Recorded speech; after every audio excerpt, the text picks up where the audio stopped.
श्री स्वामी समर्थ. सर्वांना जय श्री कृष्णा. हर हर महादेव. कुंभ राशीच्या मित्रांनो, आजचा हा कार्यक्रम सामान्य राशी भविष्य नाही. मार्च महिन्यात तुमच्या कुंडलीत असे योग तयार होत आहेत जे गेल्या अनेक वर्षांच्या संघर्षाचा निकाल लावू शकतात. राहू, सूर्य, मंगळ आणि बुध पहिल्या भावात, शनी शुक्र धन भावात आणि 11 मार्चपासून गुरु मार्गी. हे संकेत साधे नाहीत, पण एक प्रश्न आहे, तुम्ही खरंच या बदलासाठी तयार आहात का?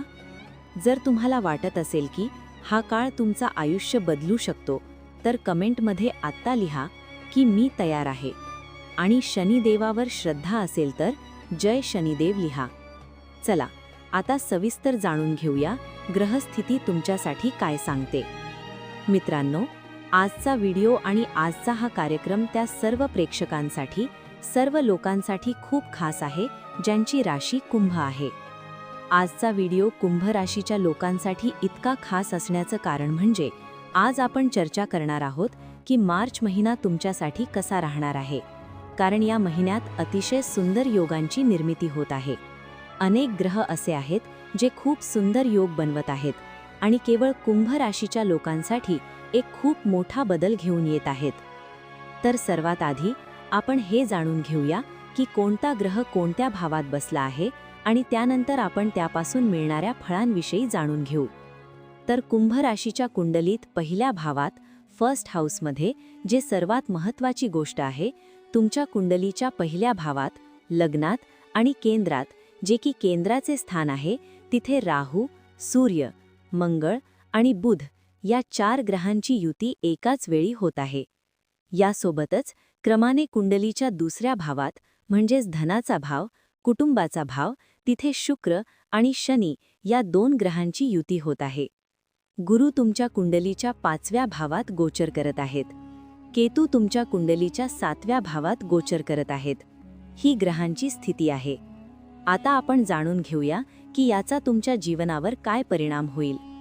तर सर्वात आधी आपण कुंडलीच्या पहिल्या भावाबद्दल बोलूया, जे लग्नाचे स्थान आहे, शरीराचे स्थान आहे आणि विशेषतः आरोग्याचे स्थान सुद्धा आहे. कुंभ राशीच्या लोकांसाठी मार्च महिना सुरुवातीपासूनच मोठा बदल घेऊन येईल. मंगळ, राहू, बुध आणि सूर्याचा हा दिव्य योग विशेषतः बुधादित्य योगाचीही निर्मिती करत आहे.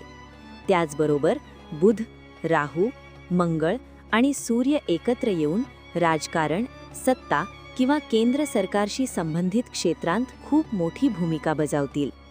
कुंभ राशीच्या लोकांसाठी व्यवसायात मोठा बदल पाहायला मिळेल. नोकरीच्या दृष्टीने सुद्धा एक मोठा बदल, म्हणजेच बदलासोबतच भाग्योदय होताना दिसत आहे. परंतु एक गोष्ट समजून घेण्यासारखी आहे की राहू लग्नात आहे. या काळात तांत्रिकदृष्ट्या, टेक्निकली तुम्ही खूप सक्रिय राहाल, कारण राहू जिथे बसतो तिथे अनेक पटीने फळ देतो. या काळात तुम्ही एकाच वेळी अनेक कामं करताना दिसाल. सूर्य कारक भावात असल्याने आरोग्याच्या दृष्टीने सुद्धा वेळ चांगली असणार आहे. जर काही आरोग्याच्या तक्रारी सुरू होत्या तर त्यात सुधारणा दिसेल. तुमचा आत्मविश्वास वाढेल, तुम्ही ऊर्जेने भरलेले असाल आणि कामाचा ओघ वाढणार आहे. मग तो व्यापार असो किंवा नोकरी, कारण हा बदल तुमच्यासाठी भाग्यवृद्धीसोबतच कामाचा व्यापही वाढवेल, जो अखेर तुमच्या फायद्याचा ठरेल. आता कुंडलीच्या दुसऱ्या भावाकडे पाहूया. इथे शुक्र आणि शनी एकत्र गोचर करत आहेत.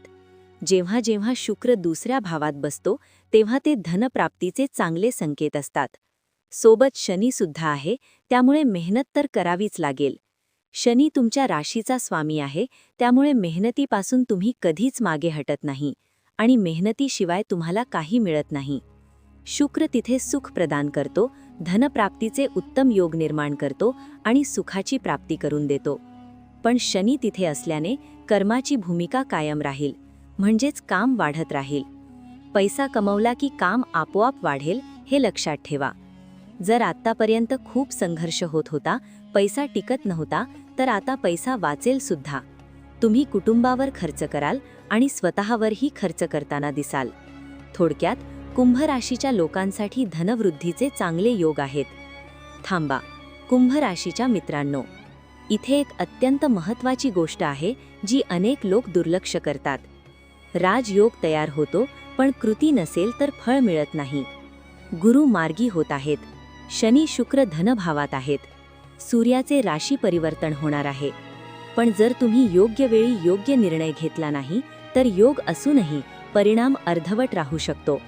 जर तुम्हाला वाटत असेल की ही माहिती तुमच्यासाठी उपयोगाची आहे तर लगेच व्हिडिओला लाईक करा, कारण तुमचा एक लाईक या व्हिडिओला हजारो कुंभ राशीच्या लोकांपर्यंत पोहोचवू शकतो.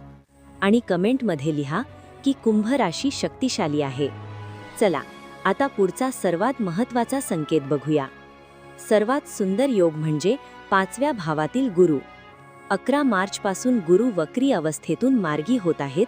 ही कुंभ राशीसाठी सर्वात चांगली गोष्ट आहे. 5वे भाव हे गुरुचे कारक भाव आहे आणि तिथे गुरु आल्यावर शुभ फलदायी ठरतात. 11 मार्चला गुरु मार्गी झाल्यामुळे तुमच्यासाठी अजून सुंदर योग बनतील, जसे की संतान प्राप्तीचे योग, विद्या बुद्धी आणि संततीच्या क्षेत्रात प्रगती, प्रसिद्धीचे योग आणि ज्यांचे विवाह होत नव्हते त्यांच्या विवाहाचे मार्ग मोकळे होतील. गुप्त युक्ती आणि शक्तीच्या जोरावर तुम्ही तुमची कामे पूर्ण कराल. सरकारी नोकरीशी संबंधित संधीसुद्धा तुमच्यासाठी निर्माण होत आहेत. समाजात मान सन्मान आणि पद मिळण्याचे चांगले योग आहेत, कारण बृहस्पती म्हणजेच गुरु आपली 7वी दृष्टी लाभ भावावर टाकत आहेत. कुंडलीचे 11वे घर लाभाचे स्थान आहे. तिथे गुरूंची अमृतमयी दृष्टी असल्याने लाभाचे नवीन स्रोत निर्माण होतील. 7व्या स्थानात केतू आहे, जो गुप्त युक्तीचा वाचक आहे. या काळात तुमच्यावर कामाचा ताण अधिक असू शकतो, कारण जास्त पैसा आणि जास्त लाभ आला की कामाचा व्याप वाढणे स्वाभाविक आहे. तुम्ही कामात खूप व्यस्त राहाल. व्यापार किंवा नोकरीच्या निमित्ताने तुम्हाला प्रवासाला किंवा टूरवर जावे लागू शकते, जे तुमच्यासाठी शुभ ठरेल. धन आगमनासाठी कुटुंबात चांगले वातावरण असेल. नवीन लोकांशी ओळख होईल आणि त्यातून लाभाचे मार्ग मिळतील. वैवाहिक जीवनाबद्दल बोलायचे झाले तर कुंभ राशीच्या लोकांनी एक काळजी घ्यायची आहे. आपल्या वाणीवर संयम ठेवा. असा कोणता शब्द बोलू नका ज्यामुळे वाद होईल. क्रोधावर नियंत्रण ठेवा.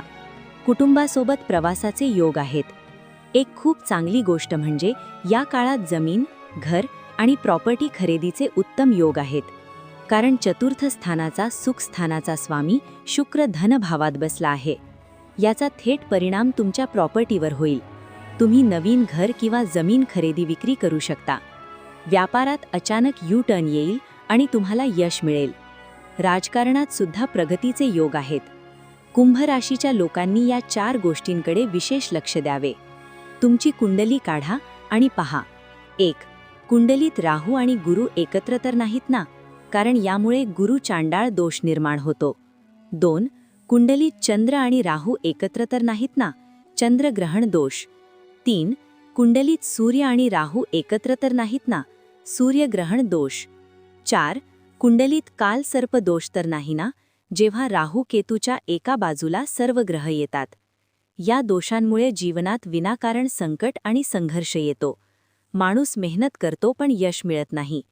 अशा वेळी योग्य विधी केल्यास लाभ होतो. 15 मार्चला सूर्याचे राशी परिवर्तन होईल. ते पहिल्या घरातून दुसऱ्या घरात जातील, जे धनाच्या दृष्टीने चांगले आहे. 26 मार्चला शुक्र सुद्धा राशी परिवर्तन करून मेष राशीत प्रवेश करतील. यामुळे पराक्रम वाढेल, आत्मविश्वास वाढेल आणि बाह्य संपर्कातून तुम्हाला यश मिळेल. कुंभ राशीच्या लोकांनी या 2 उपाय नक्की करा. 1. दररोज भगवान शिवाला जल अर्पण करा आणि रुद्राभिषेक करा. 2. तुमचे राशीस्वामी शनिदेव आहेत, त्यामुळे सकाळी आणि संध्याकाळी नियमितपणे हनुमान चालीसा पठण करा. ज्यांना आपल्या कुंडलीचे विश्लेषण करायचे आहे किंवा दोषांबद्दल माहिती हवी आहे त्यांनी तज्ज्ञांकडून विश्लेषण करून घ्यावे.